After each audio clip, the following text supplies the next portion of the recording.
వీరు కె శ్రీనివాసరెడ్డి గారు. కే అంటే కాకులవరం. వీరు అత్తాపూర్లో ఉంటారు. వీరు ఒక సంవత్సరం క్రితం వచ్చారా? సంవత్సరం కాలేదు గురువారు, ఇంకా కాలే. వచ్చారు.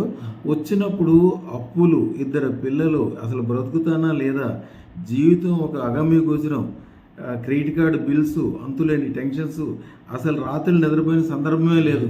ఆ దారుణంగా ఉండేది జీవితము. మీ దగ్గరికి వచ్చిన తర్వాత అదృష్టరత్నం పెట్టుకుని నాకు అద్భుతంగా అయిపోయింది.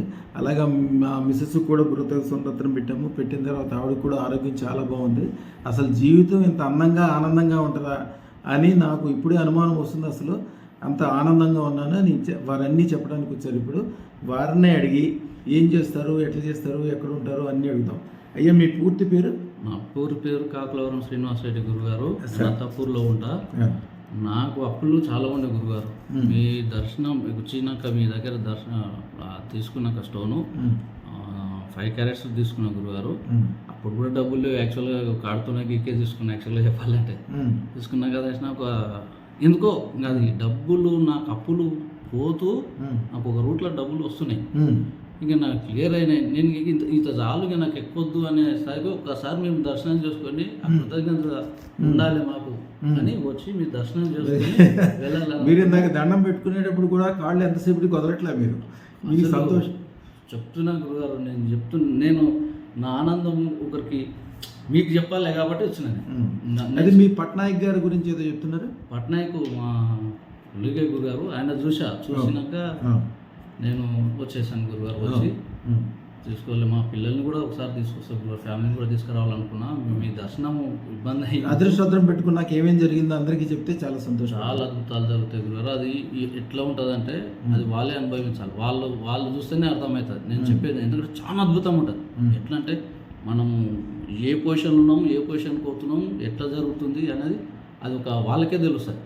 ఎక్కువ చెప్తే ఏమనుకుంటే అది అట్లా మనం అనుభవిస్తాం. అది ఖచ్చితంగా మనం చూస్తాం. చాలా అడుగుతారు. నాకు అప్పులు పోయినాయి, కాసు అడుగుతారు. 2 ప్లాట్లు ఉన్నాయి. ఎందుకు మీ దగ్గర చెప్పుకోవాలి? నేను నాకు జరిగింది నేను తక్కువ చెప్తున్నాను. తక్కువ చెప్తేనే మంచి ఎక్కువ చెప్పి అంటే 2 ప్లాట్లు కొన్నా.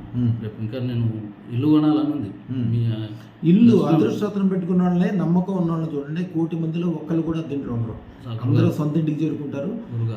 అందుకు కూడా అదృష్టం చోట ఎప్పుడు పాజిటివ్ ఉండాలి, పాజిటివ్ మాట్లాడాలి, మీలాగా సంతోషంగా ఉండాలి. అలాగే మీ ఫ్రెండ్ సంగతి ఎవరి గురించి చెప్తున్నారు? వాళ్ళకి ప్రతాప్ రెడ్డి అని ఉన్నాను సార్, తీసుకున్నాను. ఆయన మంచిగా ఉన్నారు గురుగారు.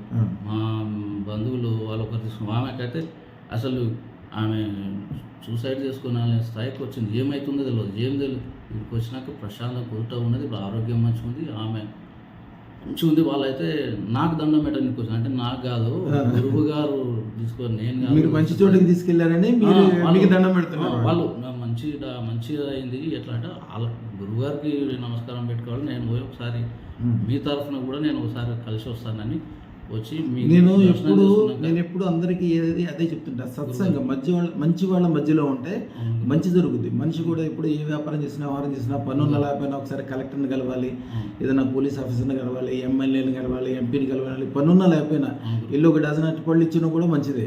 వాళ్ళందరూ అవి మంచి ప్రదేశాలు, మంచి వ్యక్తులు, తెలివి బుద్ధి ఉన్నవాళ్ళు, అవకాశాలు ఉంటాయి. పెద్దవాళ్ళ మధ్యలో ఉండటము, మంచి వాళ్ళ మధ్యలో ఉండటము. మీరు ఎంత మంచి గొప్పవాళ్ళు అయినప్పటికీ చెడ్డవాడి ముఖం కూడా చూడకూడదు. ఎవరైతే మైనస్లో ఉంటారో, ఎవరైతే ఇబ్బందుల్లో ఉంటారో, ఎవరైతే ఎప్పుడు నెగిటివ్ ఆలోచిస్తారో వాళ్ళ ముఖం చూస్తే కూడా ఇబ్బంది. మీరు ఒక పెద్ద కుండ నిండా పాలు కష్టపడి తెచ్చుకుంటే కూడా ఒక చిన్న ఉప్పు కడికి దాంట్లో పడితే, ఒక చిన్న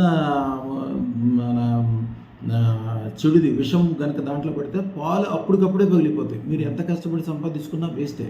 అందుకని మీ గురించి కాదు, మీరు రాబోయే తరాలు, మీ పిల్లలు, వాళ్ళ పిల్లలు అందరూ బాగుపడాలి. కాబట్టి ఎప్పుడు చెడ్డవాళ్ళ దగ్గరికి చూవద్దు. తాగుబోతోళ్ళు, జూదర్లు, మీరు ఏదైనా పని చేస్తే మిమ్మల్ని మెచ్చుకునే వాళ్ళు, మీరు చేసే పని తప్పు అనుకునే వాళ్ళు, దేవుని నమ్మనోళ్ళు, అదృష్టాన్ని నమ్మనోళ్ళు, వీళ్ళు చాలామంది ఉంటారు. రాక్షసుల కంటే హీనం వాళ్ళు, పిశాచాలు వాళ్ళు.